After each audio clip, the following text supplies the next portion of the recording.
last time you played these guys, maybe they were struggling a little bit and then they won. How are you looking at this matchup this time around? Yeah, I mean, we'll definitely look at the film from last game. We'll introduce today. Definitely want some revenge this time around because we did not play well. The last time we went up there, plain and simple, did not play well. So I think that there'll be some added motivation for sure to get them back, and we really kind of stick to the game plan better than we did the last time we went over there. There's maybe different points of emphasis. You know, you mentioned you're going to watch film today. What were some of the takeaways you remember from that game? Just maybe from an approach to the court. You know, honestly, I don't remember like perfectly, but I mean the defensive intensity I know was not good by any means. They scored at will, and that's obviously something we need to fix. And I just feel like they were the aggressor more so in that game. So hopefully we can change that. Your press of late has been pretty good at forcing turnovers. Obviously, you have a lot of length in the lineup, but what else, makes it an effective press? I just feel like we're aggressive with it. It definitely has helped to force turnovers. We're picking people up. It's increasing our energy as a whole, and I think that can carry over to other parts of the game as well. So I think we're seeing a lot of benefits from it. We need to be a little bit better at transitioning out of it. And so that's something we'll continue to work on, but I just like the energy that it forces us to play with. And how much of that is just like, coach calling it, and how much of it is like the players on the floor have to know situationally and like how to play it? Is there different ways to play it, or is it just like one call? That it kind of depends. Like sometimes he definitely calls the different kinds of presses that we'll be in. There's different points where it morphs into something else, but for the most part, it stays pretty true to what he calls. And it also matters like what point of the game too. Is it half? Like, is it coming out of half? Is it to start the game? Is it the very end of the game? We're desperate. All of those things go into consideration with that. Kris, you were here, from the beginning with him. You've seen kind of his evolution on the court. What's his evolution been like maybe as a leader? I mean, he's speaking up more. Like, he says more, and he would never do that earlier in his career, like ever. I don't know. And I think that also comes with just learning, because I think in the past, like even until last year, he was still, even though it was his third year, last year was his second year, he was still learning so much. So when you don't really know what to say, it's harder to consistently speak up if you're not sure of yourself. And so this year, I think he's as sure as he's been in what he needs to do, where he needs to go, on the floor, off the floor. He's just been a better role model in every way. How's he handling like the pressure too on the on-court side, facing more double teams, getting a lot of attention on that end? Yeah, he's handled that really well. I mean, he's seen a lot of coverages. I think it helps that he got to see a lot of it, like that Keegan went through the prior year. He still, I think, is seeing different kinds of defenders that people are trying to throw at him. Little guys, strong guys, bigger guys. I feel like at this point he's kind of seen it all, double teams, and he's just going to continue to learn and be able to play through those. Sure, he learned something from you too. Yeah, I mean, I try to help him out as much as I can. I try to help him out. There was a point in the second half you got a few tip passes or steals in a row. There were people on Twitter speculating that if there was a stat for tip passes or something like that, you would lead the nation. How do you acquire a skill like that? I think it's just the game slowing down. I think over time, you see things better. You see things like you really kind of focus on, okay, he's coming in transition. He's not really paying attention to me. This is a spot where I can go. Like, okay, his back's turned to me. He's spinning. Now this is when I go. Where in the past, you might be a little bit reluctant to leave your man maybe, or, kind of leave a defensive assignment. It's a lot of times like guys when they're in transition, which was the case in a couple of those plays, they're not really ready to make a play other than for themselves. They kind of are. They're going full speed and they're ready to they want to score or make it past somebody else. So if you can kind of do like an unforced double team when they're not expecting it, that usually helps because the ball's exposed. And I try to sneak up on people quite a bit. It works some of the time. Sometimes it doesn't, but most of the time I've been all right with it. What do you have to do different defensively as a team against Ohio State this time around? We got to guard the post better. We need to get back in defensive transition better. But just overall, like intensity-wise, we just got to be more locked in and engaged to personnel. I felt like the last game, maybe one of the bigger things we didn't do was know who we were guarding and then adjust accordingly. We were confused at times, and that can't be the case, and that'll be one of our main focuses, I think, in this scout.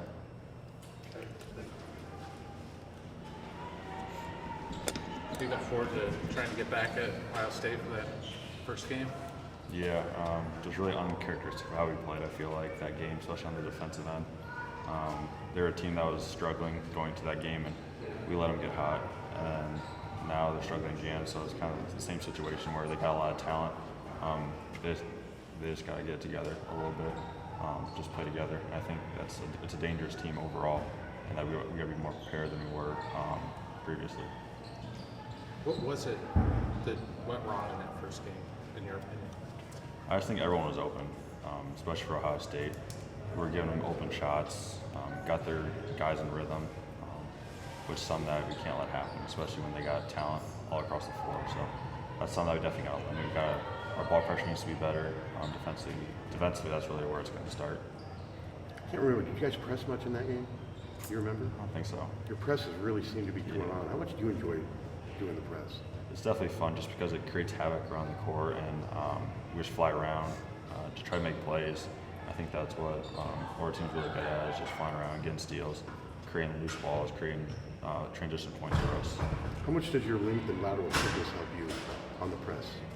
Definitely helps a lot, just because anticipation is something that I've been working on. So just being able to see, just deflect passes, try to get steals where I can on the top of the press, just make the point guards uncomfortable is a big thing. And just trust in the guys in the back that if a skip pass goes, they'll make a play. Friday, are you looking forward to watching your brother play in the Rising Stars? Yeah, that'll be fun. Not sure when it is, but it'll be cool to see him play in that. I know he's probably looking forward to it, going to Salt Lake City and playing with those guys. I think Pau Gasol is his coach, maybe. So I think he'll enjoy that experience. Is he going to get back here for a game? Yeah, I think he's coming back for Northwestern. We play on Sunday. I think he's going to Chicago for that one. Okay. Yeah. You're going to be excited to see him? You haven't seen him. Yeah, it's been since like middle of August, so it'll be cool to see him. I think he's excited to come watch us play again and watch me play in person, which seems like it's been a while now. So. In this last 11 games, you've won 8 times. That's no small thing in this conference. Where are you now? I'm talking about the team as opposed to 11 games ago. Yeah, I just think our confidence is high. Winning 8 out of 11 games is obviously really good in the Big Ten, especially with how tough it is and how balanced it is this year. So as a team, I think we came a long way since we started 0-3 in the conference. We just never gave up when we were down like that, and we just kept fighting and just go 1-0 every single day. Just try to win each game. Just don't look ahead too far. Just try to win one at a time. I think that's the biggest thing that we've been focusing on. Are you, I mean, noticeably in your mind better now than then, and if so, why? I think so, yeah. We're not playing as tight as we were. I think we're playing with a lot more confidence on both sides of the ball. So I think especially on the defensive end, when we have a really good defensive game, it really leads to our offense, and I think that's when we're at our best. What is it, about the press, obviously the length, but what maybe level of like connectedness and team, being connected as a team does it take to, play a good press for a long period of time in a game, not just like a couple of possessions? Obviously, like when we have a game plan where we're going to press the whole entire game, everyone needs to be connected on throughout the press for it to work. And I think we got a lot of tip balls at Minnesota, and the press was really working there, even though sometimes we kind of gave up. We had tip passes, and they led to layups or three-pointers on the other side, which need to be converted to steals for us. But no, it just adds like another way for us to get steals and change a game. Yeah. And does that kind of help when maybe you guys are not rebounding so well, just to get extra possessions? Yeah, it does. Just kind of slow the game down a little bit for the team if they're going. Just kind of change it up, make them adjust to our style of play, and just kind of mix up the game a little bit, make it a little bit messy. Chris, it feels like as a ball handler, you've been able to, get on a double teams, find the open guy, and then also create your own shot off the dribble. Is that something you've worked on over the year and maybe in the last offseason? Yeah, I'm just trying not to just force my dribble as much. Where early in the year I feel like I did a little bit, and it resulted in steals and just me turning the ball over a lot more. So yeah, I think it's just something I've been having to get used to, just double teams and more focus on me. I think I've came a long way this year in doing that, and honestly, just confidence for me. What do you guys need to correct most from the first meeting with Ohio State? Yeah, I just didn't think we were really focused. Obviously, I think they put up 93 points or something, so we just got to bring a different level of intensity. Just laser focused on the defensive end. 93 points, can't happen again. Is it frustrating to see, because they've kind of been on a slide, and you guys are like the only win that they've gotten recently. I mean, does that add to the frustration, just maybe let one get away there? Yeah, we might have, but I mean, that's just kind of how the Big Ten goes. Every game's a new challenge. I mean, I thought that the night we played them, they were a really good team. So obviously, they're going to be coming in here looking for another one. We just got to be laser focused, ready to go, and have a lot more energy than we did in that game and on Sunday too. Your guys' defensive press, it's been pretty effective the last couple of games. What makes it so good? Both, obviously, you guys have a lot of length, but maybe like being connected as a team. What else goes into having an effective press? Yeah, we have a lot of length up top with Patrick and Kris on the top, so that makes it really hard for the point guards to kind of move the ball quickly or kind of attack the press like they want to. But it's just being really aggressive. It helps. We have a lot of smart guys in the back line, Connor and Phillip, who have been really making plays, getting after ball, so it makes it hard for them to just kind of throw it over the top. So we're doing a really good job making it really hard for them to attack it, and that's been effective. It's one of the keys, you think, for Thursday night for you guys to win. Is it just the defensive end? You guys got to bring it better? Yeah, we just got to be laser focused. I mean, I feel like a couple times this year we kind of let not our effort, but just like our focus and intensity dip a little bit. So if we're locked into that, I mean, we can beat anybody in the country. I think that's the main thing we got to do. And then obviously get back to playing our game. We list quite a few bunnies, myself included, and just being more focused. And I'm probably late to the party, but what did you guys take away from that last game when you guys went up to Columbus? Yeah, obviously they put up 93 points, so it's really important how the level of focus, the level of intent that we bring on the defensive end, and then just having confidence in ourselves defensively.